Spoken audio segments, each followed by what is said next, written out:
Malacanang ipinauubaya naman sa Department of Health Ombudsman ang usapin sa inireklamong Switzerland Fair. Anong Switzerland Fair yan, ha? Alamin natin mula kay Let Narciso, RH14. Let, good morning. Bahala ang mga opisyal ng Department of Health na magpaliwanag at idepensa ang sarili sa reklamo tungkol sa umano'y upgraded Switzerland Airfare.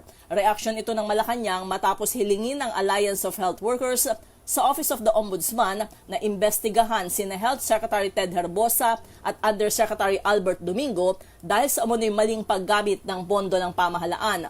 Ayon kay Palace Press Officer Claire Castro, dahil naisampa na ang reklamo sa Ombudsman, nasa DOH officials na kung mayroon silang maipapakitang mga ebidensya para ipagtanggol ang kanilang aksyon.